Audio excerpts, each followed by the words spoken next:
Hello everybody, it is nysclips and welcome back to another video. If you're watching this and you happen to be a guy named Nate, I have a message for you. And that is to stay away, and I mean steer clear, of the blonde and brunette best friend duo. They will ruin you. You will ruin them. There is nothing good that will come out of this entanglement, so just don't do it. Love triangles are a very prominent trope in teen dramas. I actually commend and applaud writers who are able to make an interesting story and plotline without it, because in very many ways, love triangles provide the meat of the drama in a storyline. But to go even deeper, I noticed that teen dramas not only use the love triangle a lot, but they use it so much to the point that we have multiple involving a guy named Nate in between the blonde and brunette best friend duo. And you know what's really funny? I'm about to reveal a top secret here, but I have a screenplay that I write for fun. I've been writing it since 2020 because I had nothing better to do during the COVID lockdown, but I noticed that I also had a blonde and brunette best friend duo fighting over a guy named Nate. So it just hit me and I was like, what is it with the Nates? Like, is it ingrained in teen and young adult drama writers to have these very complex and interesting female characters fighting over these Nathan characters? Why are we so obsessed with this arc? I noticed that there are 3 different teen dramas with Nate love triangles: Gossip Girl, Euphoria, and One Tree Hill. One Tree Hill is a little bit different as this isn't the main love triangle of the show, but the 2 best friends do both date and or sleep with Nathan, and it caused a lot of problems. So this is definitely still a dynamic that we can do a lot of analysis on. So yeah, today we are going to dive in and analyze these Nate love triangles, analyze all 3 of the Nates to see what differences and similar qualities they all possess, and also dive into the idea of the love triangle itself and why exactly it's so essential to a teen drama plotline. We're going to go in chronological order and discuss each Nate in the order that they came out. So Nathan Scott dropped first in 2003 with the show One Tree Hill. The original couple here was Nathan and Peyton. While Brooke never explicitly dated Nathan, there was a storyline that took place where Brooke had once hooked up with Nathan. Not only did she hook up with him, but they also recorded this little exchange. So they had a sex tape together. This is revealed in season 4 when everybody is at a party and a tape starts playing on the TV of Nathan and Brooke hooking up. This happened in season 1 while Peyton and Nathan were technically still going out. And I say technically because they were broken up because they had just gotten into a fight. But the thing about Peyton and Nathan was that they were always fighting, they were always off and on. So technically Nathan was like off limits when Brooke hooked up with him. On my first watch, I was a little mad at the writers for doing this because prior to this storyline, Nathan and Brooke were strictly just platonic friends, and that's something that you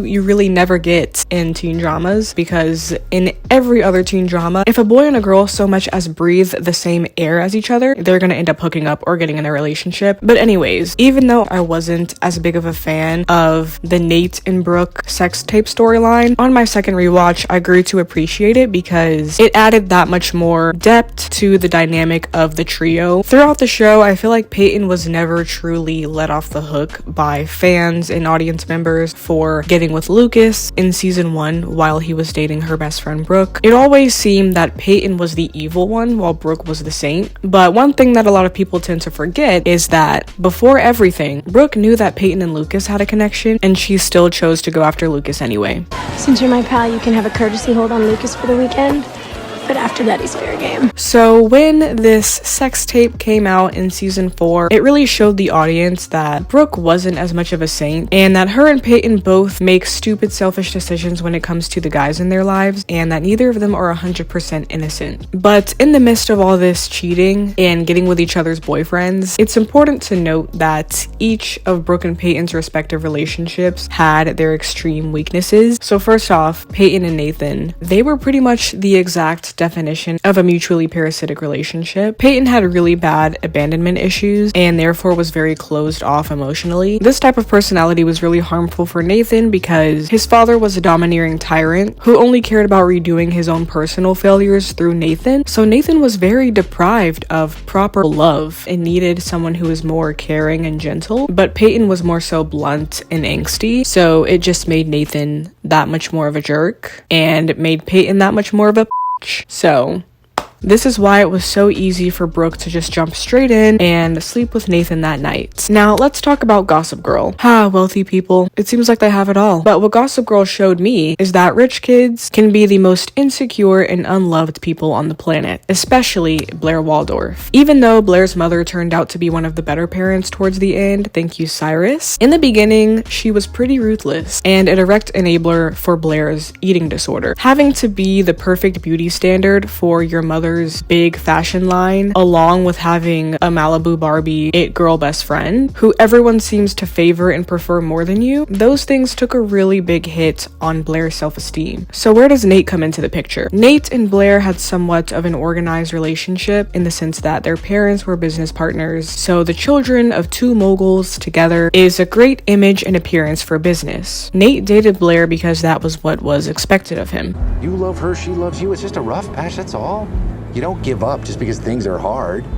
Not in business. Blair's personality type was also very structured and assertive, while Serena, she was more fun, carefree, loose, and confident. So of course, she had a really strong allure to Nate. So when Nate cheats on Blair with Serena at the wedding, this is pretty much the catalyst to the entire frenemy dynamic of Blair and Serena throughout the show. Nate was the one person that Blair could be with and not feel outshined by Serena. Because you take everything from me! Nate, my mom, Blair, you can't even help it. It's who you are. And not only did Serena sleep with Nate while he was dating Blair, but she also took his virginity in the process. So now again, Serena has outshined Blair in the one aspect that she thought she couldn't. So when this happened, it created a lot of tension and toxicity between the friends. So not only did this little affair happen, but throughout the show, both Serena and Blair go back to Nate, and it's just like, is there anybody else? They have all the guys in New York City to explore, but they just want Nate. And it's like, why are you doing this to yourself? Which brings me to the final Nate love triangle in Euphoria. This is a tricky one. This one is unique and not in a good way. It is undoubtedly the most toxic love triangle and dynamic of the three. So the original relationship here was Nate and Maddie. Maddie was essentially Nate's creation in the sense that he handpicked her because she checked every single one of his boxes. Maddie was Nate's exact perception of what a girl should be like. His connection to her was more obsessive, and it honestly gave really strong Joe Goldberg vibes. It gave Joe Goldberg to a T, actually, because he felt like he was Maddie's protector, and he got satisfaction from hurting people on her behalf. Also, I think something that really fits here is a Reddit post that I saw recently, and it talked about how Maddie really isn't the baddie that everyone makes her out to be, because in season 2, she was still friends and cordial with Nate. She invited him to her parties, even despite the fact that he literally choked her and abused her. So even though she like claps back at him and yells at him like in the hot tub, and she seems to be really strong towards him, the fact that Maddie even allowed him to be around her, it actually makes us question how much she will actually tolerate from Nate. So where does Cassie fit into this? I think that Cassie got with Nate because she just wanted to be chosen and picked so badly, to the point where she didn't even care what type of guy Nate was, or the fact that he was her best friend's abuser. I mean, she literally wanted to be chosen so much to the point that she was willing to become anybody for Nate's approval. Like, she was switching up her hairstyles, she was switching up her outfits, trying different aesthetics, and like just basically choosing a character, choose your fighter, which is understandable for her character and what she's been through, because Cassie was a person who was hypersexualized from a very young age, and she's probably very dependent on that type of approval and validation, and that is exactly what Nate was giving her. It's all very sad. One thing that all of the Nates have in common, just the fact that all of their fathers belong in jail. Like, literally all of their dads were criminals. Nate's dad was more on the like white collar side, you know, with the embezzlement and the fraud and the drug use. Nathan Scott's dad, Dan,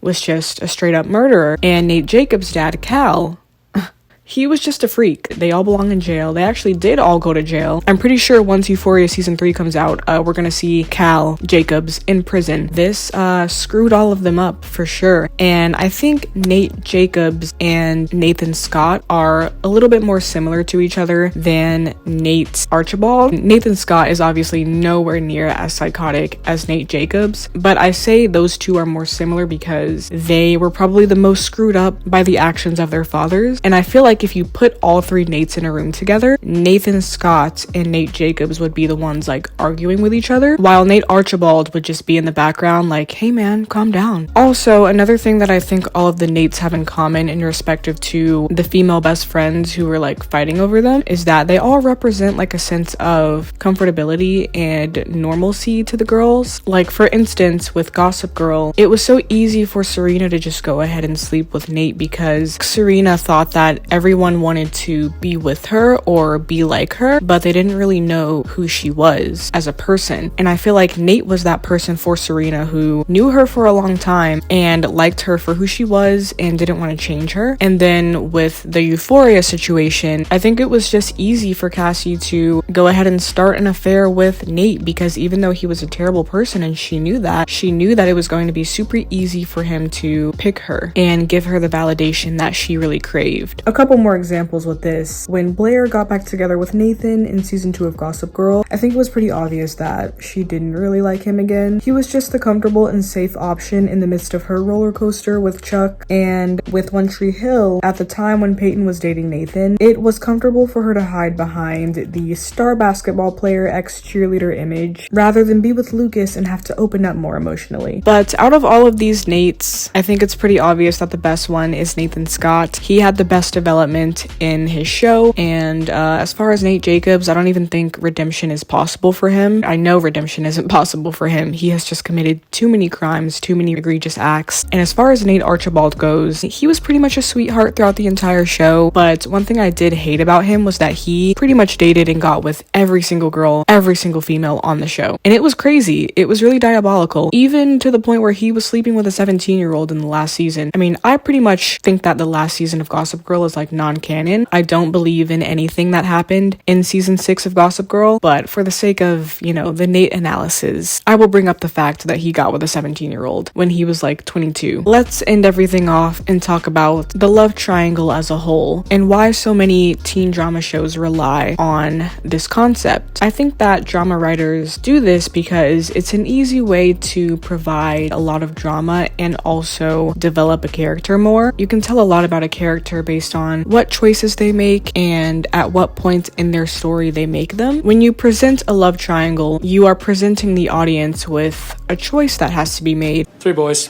1 girl.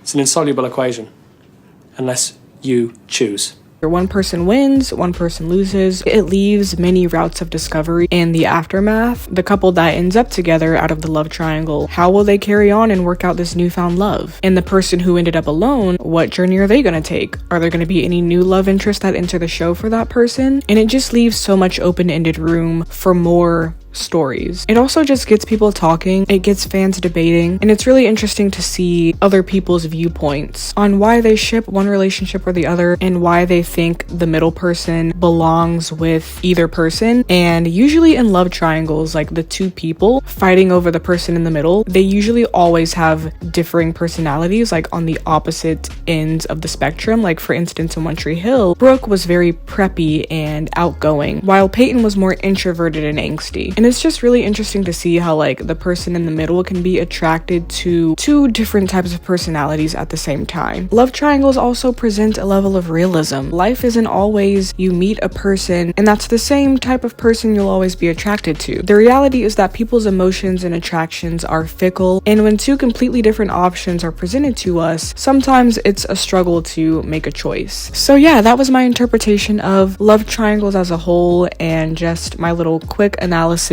on like each Nate relationship and dynamic of each trio in these different teen dramas. Let me know you guys' thoughts on the Nates and their respective dynamics with their blonde and brunette best friend duos. Subscribe to stay tuned for more drama television deep dives and analysis. Thank you guys for watching, and I will see you in my next video.